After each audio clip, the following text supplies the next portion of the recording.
Yung, ano, switch on mo yung microphone mo, saka yung, sige. Oh. Say hello. Kaya ka narinig yung picture.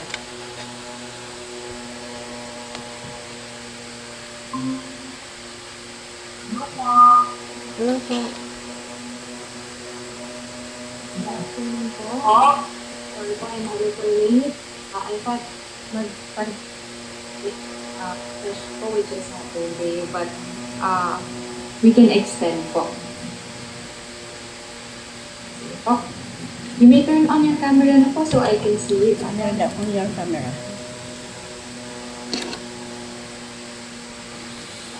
Hello, how are you po, Ethan? Okay lang. Hello po, narinig na po ba ako? Opo. Okay, so Louder, speak louder. natin ang voice natin. Louder. So, And we'll be reading a news story po. Last time po, ang binasa po natin, do you remember po?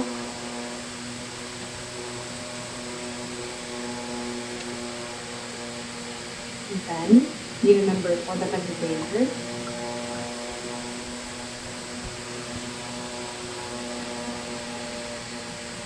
Po. Ethan, narinig po ba ako? opo.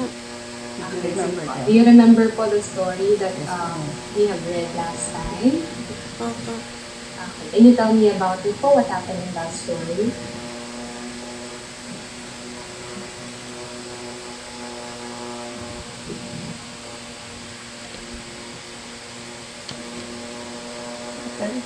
Check if you remember or no.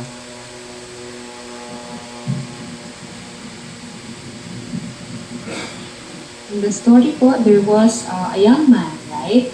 And in that story, ang young man po ay walang pangalan or wala po siyang name because he had to work on his name bago po niya makamit yun, right? So, ano pong nang ginawa niya? Did he give up or he persevered?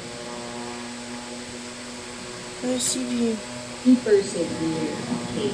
So, now, we'll be reading a new story. I'll be sharing my screen with you po. Hold on a minute. So today, we're gonna read about the story of the aged mother. So this story po is written in Japan. So ngayon po, ang aaralin natin ay a short story pa rin, pero this time, it has a deeper message. Oh ha, I'm sharing my screen.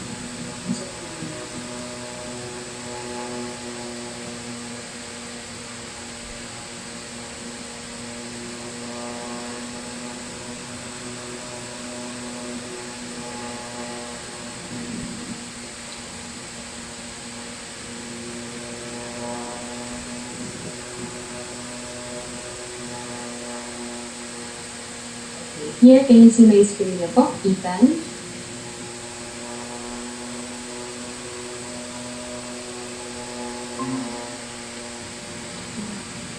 Here po, can you see it now? Opo.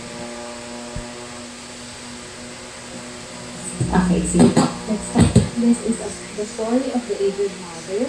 It is a Japanese folktale written by Matsuo Basho. Siyempre, ito po ay from Japan, so i-translate na lang po ito in English. Okay? I want you to read this po loudly. Okay, don't be shy po. Read loud and clear. Okay, may start na po, Ethan. Don't forget to read the title. The story of the aged mother. Long ago, in a tiny village in Japan, there lived a young farmer and his old mother. They lived well but simply until the cruel governor declared a weak law.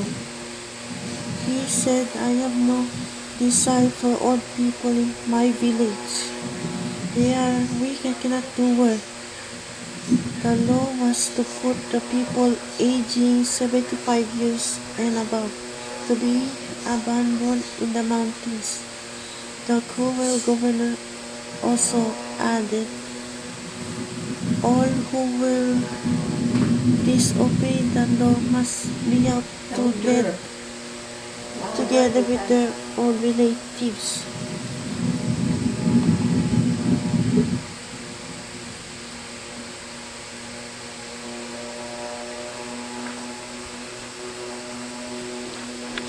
This law This law made the young farmer very sad because his mother was very old. Though he loved his mother, he must obey the governor. The young farmer carried his mother into the mountain with a heavy heart. On their way to the mountain, the mother drops small twigs as markers to help her son get back. When the farmer bade farewell, she advised him to return home with the aid of the twigs. This made the son made up his mind to take his mother back home.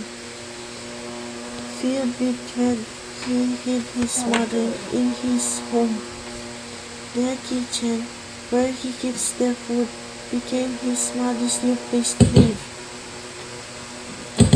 So, bago po natin ipagpatuloy, let us summarize po muna the first two paragraph of the story para po we can easily remember it. So, again, this one po, it happened in Japan. So, in the story, we have a farmer and then his old mother. And then, there was a governor. What was the law given by the governor then?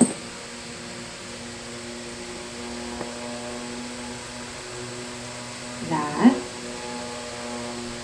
what did he wanted to do with the older people in their village?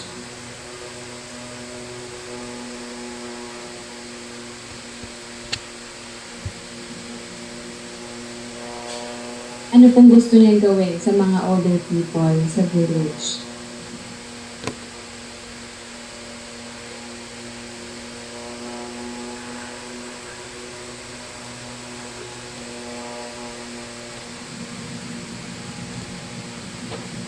Sabi po niya, dito I have no desire for old people in my village. They are weak.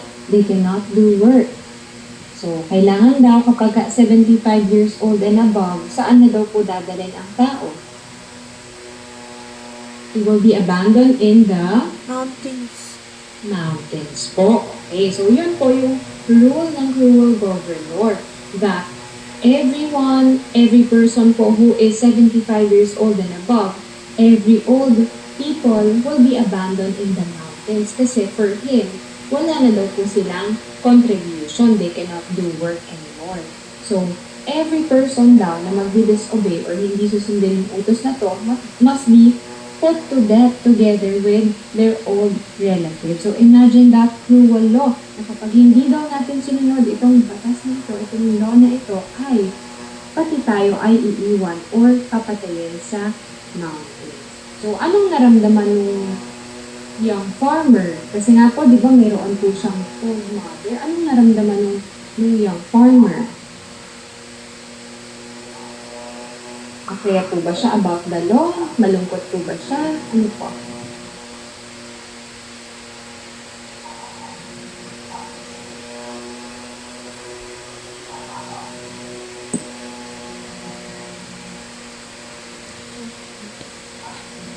So what was his feeling?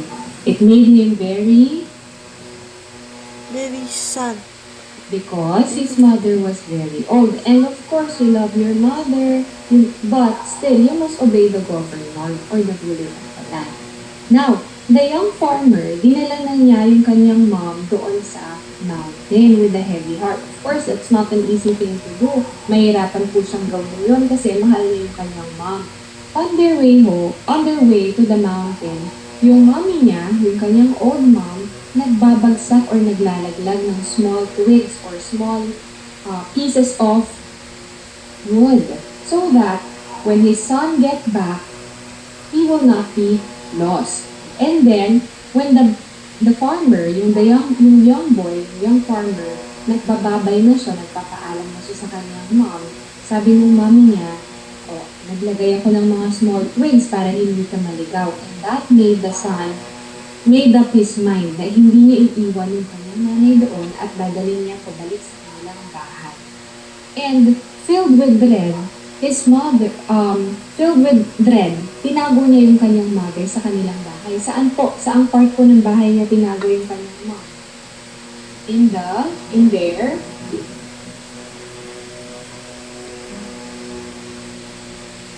saan po siya itinago?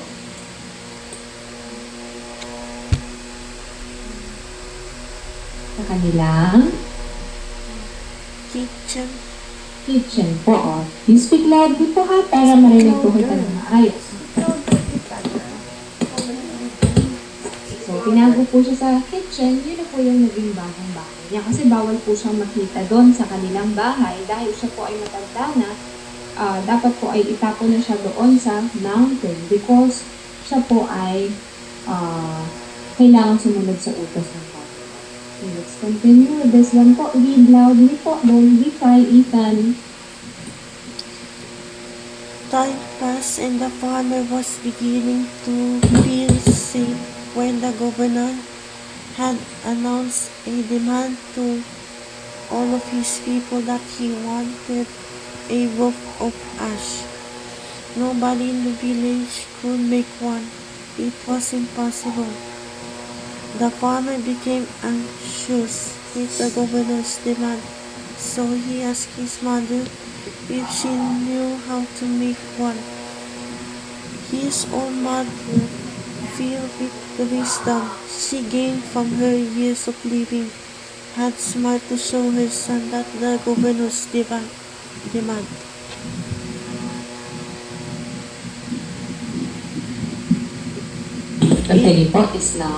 is not impossible. She said, "Son, make a book from the twisted straw." Then she added, "Stretch, put it on a flat stone and burn it there on a white windless night." Windless night. Okay, so can you tell me po what happened in this part? Di ba nga po yung kanyang mom ay nanatili po sa kanilang bahay. One day, ano pong nangyari?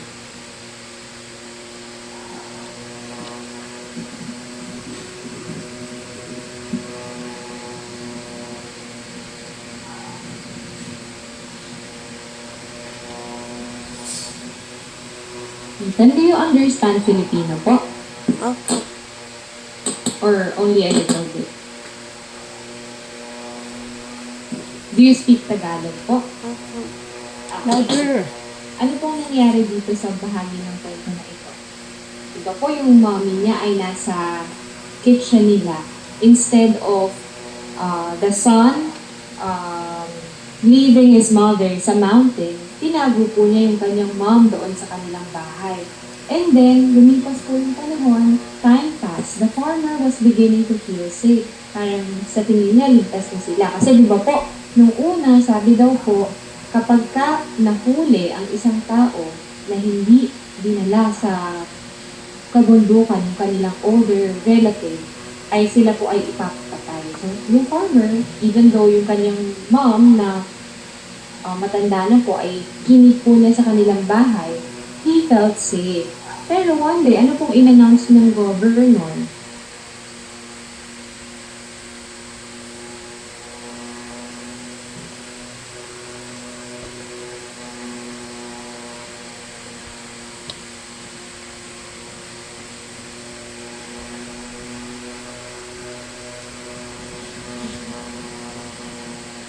Ano pong in-announce ng governor? That, ano po yung pinapagawa niya?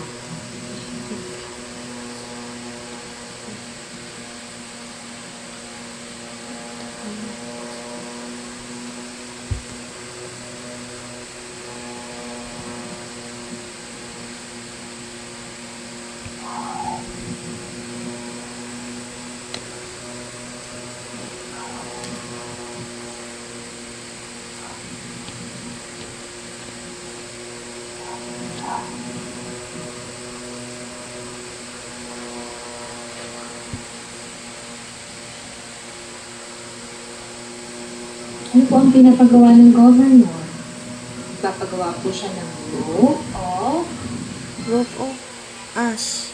rope of ash. Nakakita ka na po ba ng rope? Opo. Okay. Imagine mo po, rope, pero gawa po siya sa abo or sa ash. So, it is a bit impossible kung iisipin po natin. Pero, dahil ito po ay demand ng governor, something that they have to do. Kasi, ito po ay sinabi or inutos ng kanilang leader. But nobody in that village could make one kasi impossible siya. So, the farmer became anxious and then, nagtanong siya doon sa kanyang mom.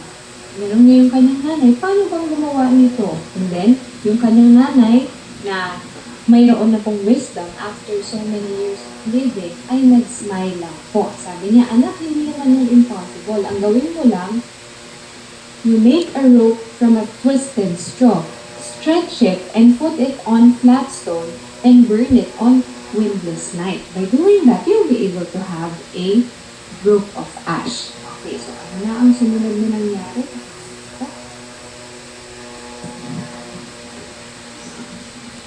The farmer did what his mother told him and amazingly worked. He told the other villagers that he could make the governor's demand. Immediately, the farmer was sent to the governor's place to show him the rope of ashes.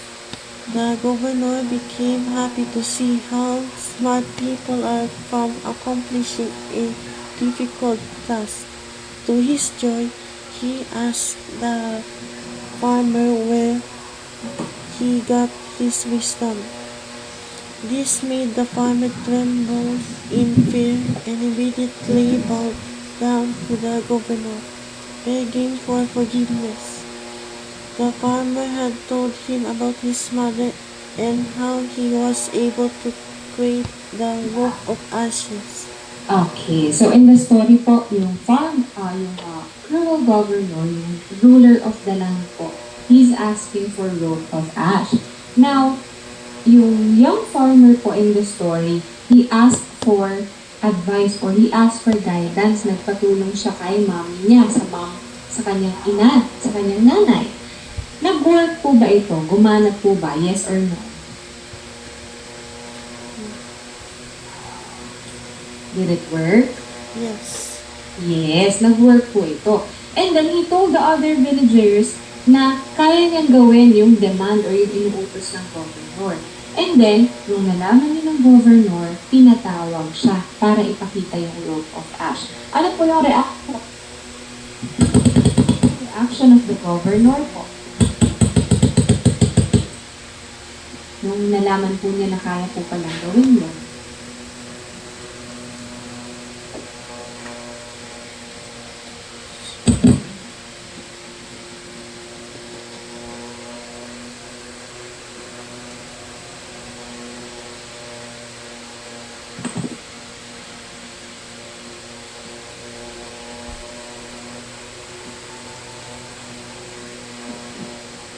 What was his reaction po? Masaya po ba siya or malungkot yung governor?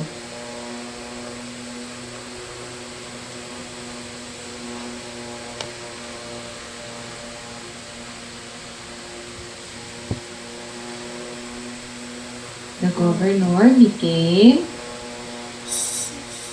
Happy. kasi nakita niya, ay, yung mga tao ko pala dito, yung mga nasasakupan ko pala ay matatalino because they can do a difficult task. So, sa sobrang saya niya, tinanong niya yung farmer, where did you get this wisdom? Saan mo natutunan ito? And then, anong reaction ng farmer nung tinanong siya ng governor ng question na yun?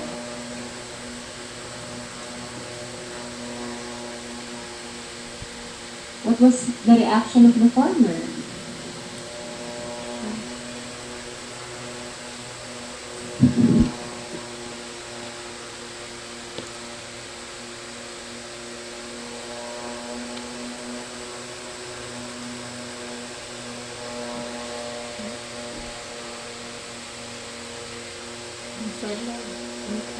Ikaw na. Actually, farmer, nung nalaman po niya na yung nalaman na po ng governor yung tungkol sa rope of ash. Sabi niyo po. Kasi di ba tinatago po niya yung kanyang mom doon sa kanilang bahay. Ano po yung naramdaman niya?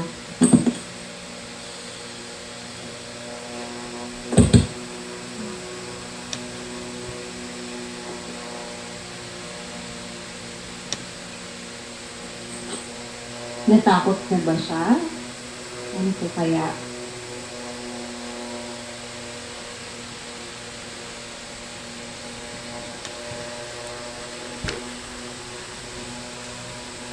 Siya po ay... Again, may question po. Ano po yung naramdaman ng farmer nung tinatanong po siya ng governor kung sino po yung nagturo sa kanya?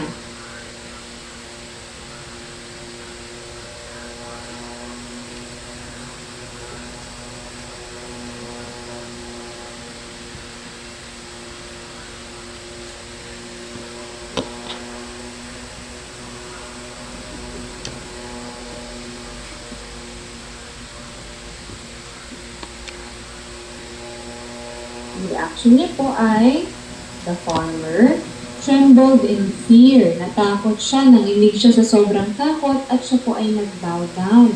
At nagsusorry siya, nag-aas siya ng kapatawaran or forgiveness. Kasi hindi niya po sinunod yung utos ng governor. So sabi niya, ang nagturo po sa akin ito, yung nanay ko, yung matanda ko po nanay. Ano po kaya yung reaction ng governor? Basahin po natin. Last part na po ito.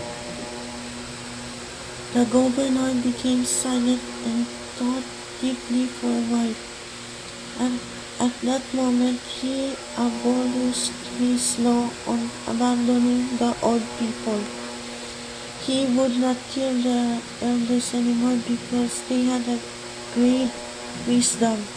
Okay, so ano po yung iba po, yung young farmer, nagulat po siya, natakot po siya, at nanginginig siya, nagsusorry siya doon sa governor kasi nalaman na ng governor na yung nagturo sa kanya ay yung kanyang older mom, yung kanyang aged mother.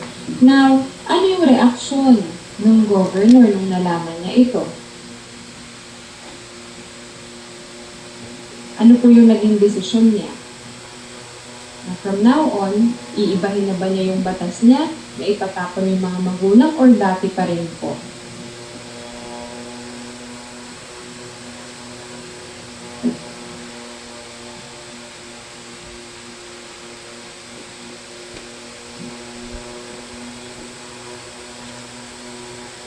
What do you think po?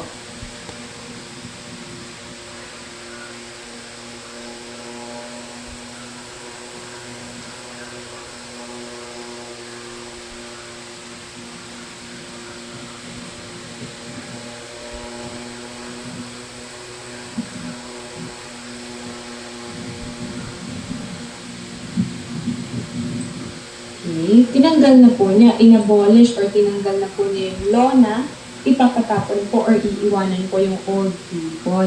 Sabi niya, he would not kill the elders anymore. Hindi na niya papatayin kasi sila daw pala ay may great wisdom. Sila daw pala ay may taglay na talino dahil doon sa kanilang na-experience. Okay, Ethan, ano nga po ulit yung title ng story na binasa natin today? The story of the aged mother. The story of the aged mother. So, can you tell me in the story, Ethan, based on how you remember it? Oh,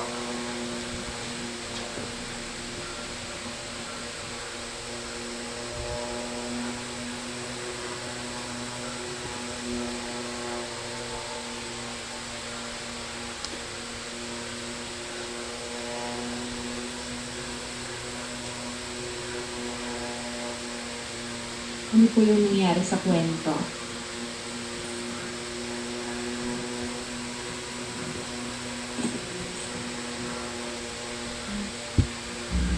Saan po ito naganap? Saang lugar po?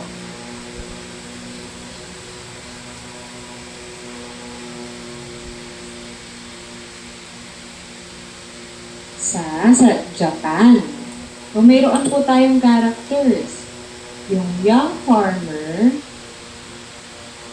Sino pa po?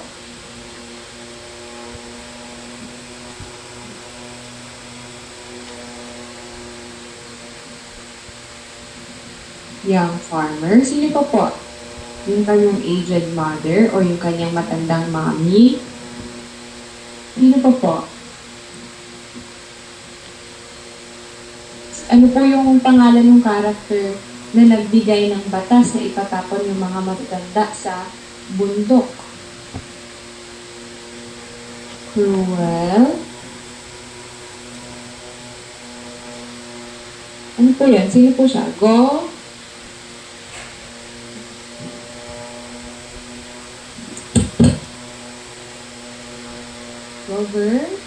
Governor. Governor. So, ano po yung nangyari dito? Ito na po yung mga characters natin. I provided it for you. Can you tell me po what happened based on how you remember it? Sige po, don't be shy po. Louder your voice para po marinig kita. Huwag ka po mahiya. It's okay po. Sige po, let's start tayo.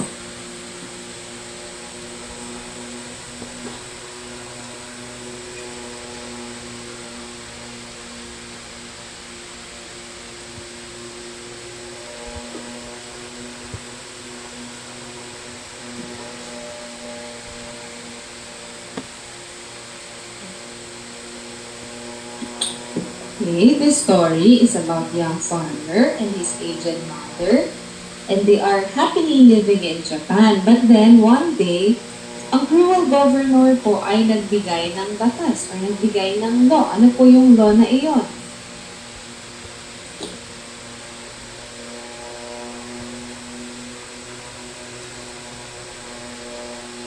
Hello po, Ethan, are you still there?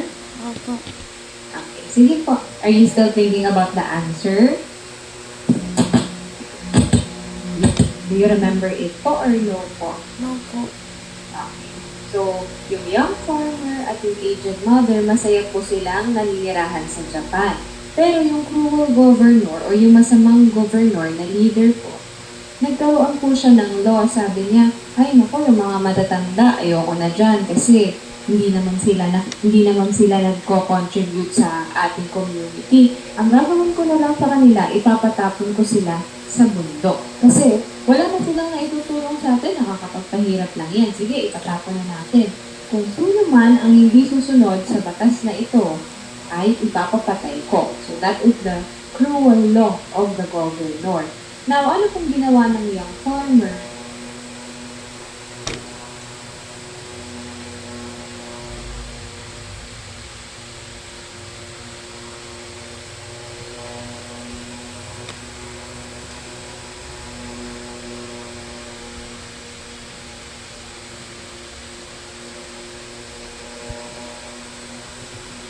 Dahil po may batas pong gano'n, ano pong ginawa niya? Dinala po ba niya sa mountain? Ano po ba?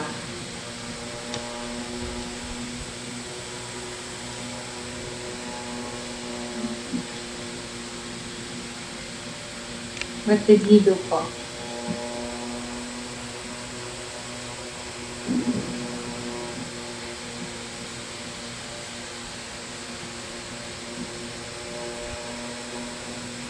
Nakalimutan po ba? Opo. Okay, so he brought his mother doon sa mountain. Tapos yung kanyang mom naman, nag-iiwan po pala ng maliliit na piraso ng twigs or bahagi ng puno para yung anak niya ay hindi maligaw. Tapos nung nandoon na sila sa tuktok or on the top of the mountain, sabi nung nanay nung young farmer o anak, nag-iwan ako ng mga maliliit na twigs para pagbaba mo ng bundok, hindi ka maligaw. Tapos, yung young farmer, he was so touched by that gesture ng kanyang mother. So, ang ginawa niya ay inuwi niya. Hindi niya iniwan yung kanyang mother doon sa mountain. Saan po niya itinago? Saang bahagi po ng kanyang bahay?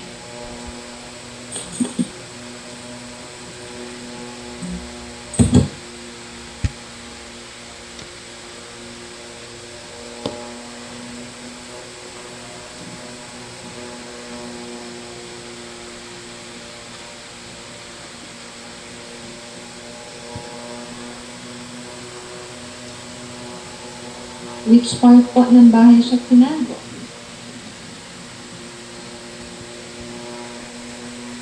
Sa kanilang kitchen. So, dahil po doon, ay yun na po yung naging bagong tahanan niya. Hindi po kasi siya pwedeng lumabas kasi pag lumabas siya, makikita siya ng cruel governor. Now, one day, sabi ng cruel governor sa kanyang mga tauhan, sa tao na kanyang nasasakupan, gumawa po kayo ng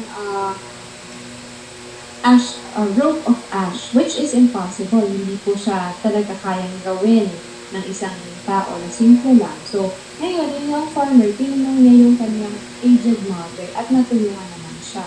So, nung nakita nung cruel governor na may nakagawa nung kanyang impossible task, natuwa siya. Tinanong niya yung young farmer, kanino ka nagpatulong? Who helped you with this one?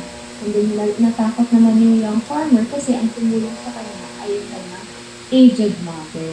So, dahil natakot siya, nag-sorry siya. Tapos, ang sabi naman ng cruel governor, okay lang, simula ngayon, hindi ko na ipapatapon yung mga matatanda doon sa mountain. Kasi they have wisdom. Matutulungan pala nila tayo, hindi pala sila walang silbi. Because by years of experiences that they have, maitutulong nila yun sa atin. Okay, mayroon ka po bang pen and paper, Ethan? Opo. Okay, so sasagutan po natin itong question na ito tungkol po sa story na binasa natin. Basahin mo po muna yung question number 1. Who are the main characters in the story? So on your paper po, i-write mo po number 1, tapos sagutin mo po yung question number 1. You don't need to write the question anymore. You just have to write the answer. Okay po, malinaw po ba tayo with the instruction, Ethan? Opo. Okay, sige po, start ka na po. When you're done, you're gonna show it on your camera.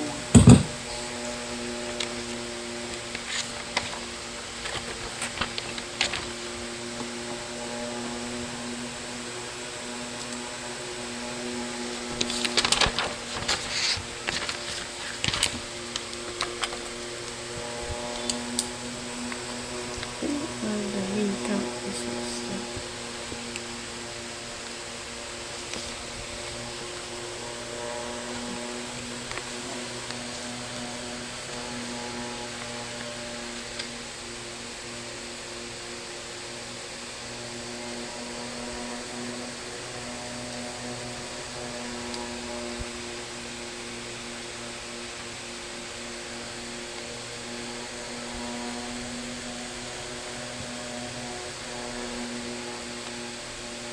Kapag tapos po, pwede mo pong sabihin para makaproceed po tayo with number 2. Bago ka po mag-answer sa number 2, i-check po muna natin yung number 1. Okay? Sabihin lang po kapag tapos na.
Tapos na po. Okay, sige po. Pwede po ba i-show mo po muna yung answer mo sa screen po? Okay. Aged mother, cruel governor. Okay, sino po? Ano po yung anak ng aged mother? Yung young farmer. Are you right po? Young farmer.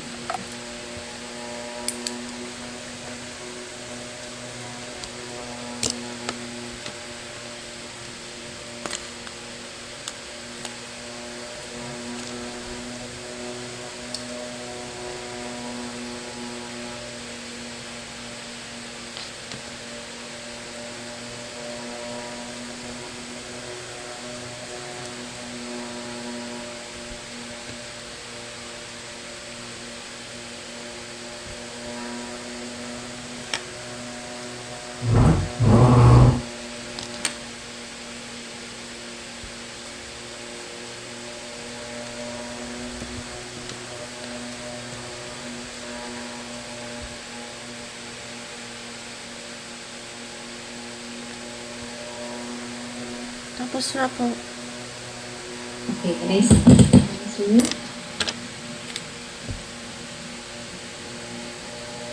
Yan. Medyo blurred lang po siya, pero sige po. Okay. Sige po, number 2 na po tayo. Correct po yan. For number 2 po, let's try po to answer in complete sentences. Number 2, what was the cruel law made by the ruler of the land? So, kailangan po yung answer mo magsisimula po sa the cruel law made by the ruler of the land is, okay, tapos ipapaliwanag mo po kung alin po yung cruel law na ginawa po ng governor. Kalinaw po ba tayo, Ethan? Okay, start ka na po.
Tapos na po.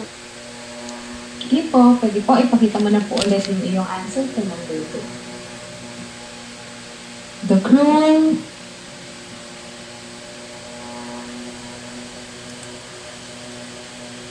is the young. Ano, can you please read your answer? The cruel The cruel made by the ruler of the land is the young farmer.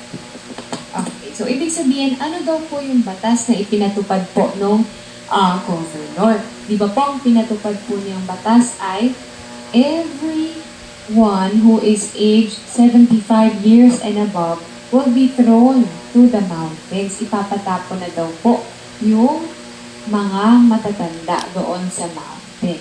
Okay, okay lang po yan. Sige po, tingnan po natin. Tingnan po natin for number 3. Basahin po yung question. How did the son feel about the order to abandon his mother? Okay. Ano daw yung naramdaman nung son, nung young farmer po? Masaya ba siya? Malungkot ba siya doon po sa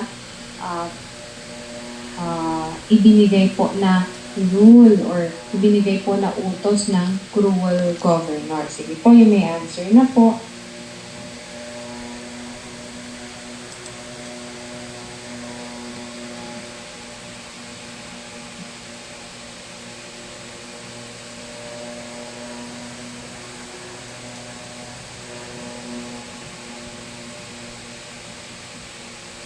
Kapag ka may question po, Ethan, it's okay po to ask questions.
Tapos na po. Okay, sige po. Patingin na po ng answer mo. The son the son feel happy. Ang tanong po natin dito, ano daw po yung mararamdaman ng son? Ano daw po yung naramdaman niya about the rule na iiwan po yung kanyang mother doon sa mountain? Happy po ba siya? Do you wanna change your answer po? Opo. Okay, sige po. I'll wait for your answer po.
Tapos na po.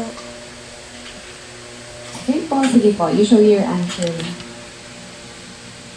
The sun feels sad. Or yung feel po, palitan po natin ng past tense. Ano po ba yung past tense ng feel? Magiging felt. Very good. F-E-L-L-T. Okay, very good po, Ethan. You got that correctly. Now, number 4. Basahin po yung tanong. What did the aged mother do to help her son find his way back home? Okay, ano daw po yung ginawa ng mother para po matulungan yung anak niya na makabalik pababa ng mountain? Di ba po, nung dinadala na siya pataas ng mountain, yung mom po niya ay tumulong. Nag-iwan po siya na, answer na po.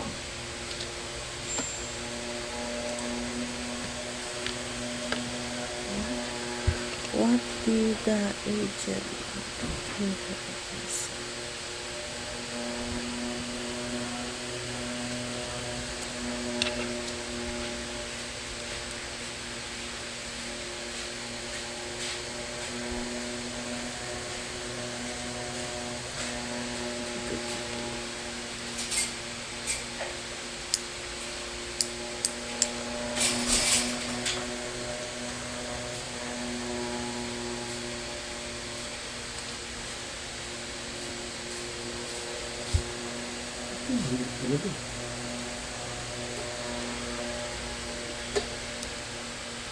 You're on mute po.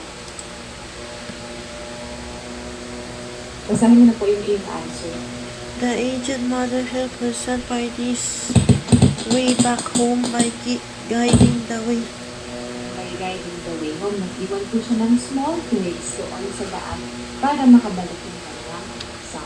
Okay, the next question po, question number 5. How did the governor react when he learned about the wisdom of the old mother? Okay, so answer the question po. Ano daw pong naging reaction noong governor nung na-realize po niya na may wisdom po or may talino po yung old mother? Okay, start na po. Happy po ba siya or sad or galit po ba? Okay, start answer.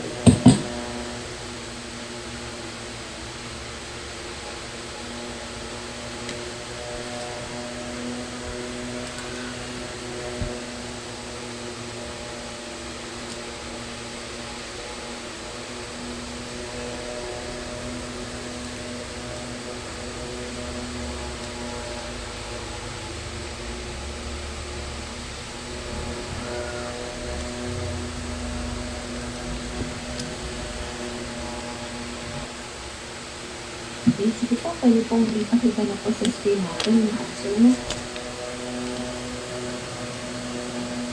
Okay, the governor felt happy. Number 6 po, pakibasa po yung question. What lesson did the governor learn at the end of the story? Okay, ano daw yung natutunan ng governor? Sige, start na po. Na-realize po niya na may galing or na may maiko-contribute po yung mga matatanda. Ano po yung kanyang natutunan?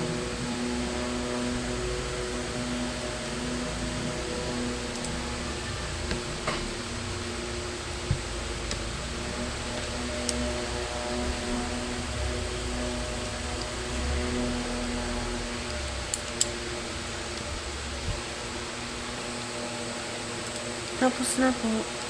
Okay, sige po. Basahin mo na po yung answer mo. The governor learned about the wisdom. Okay, you learned about the wisdom of older generation.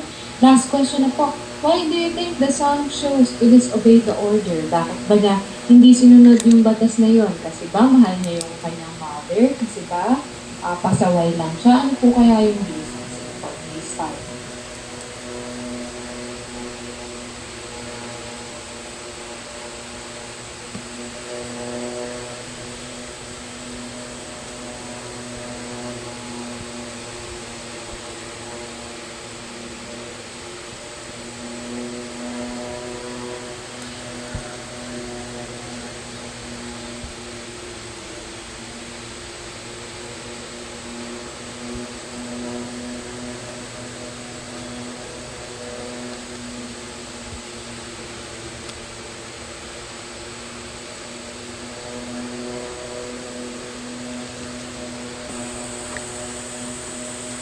Tapos na po.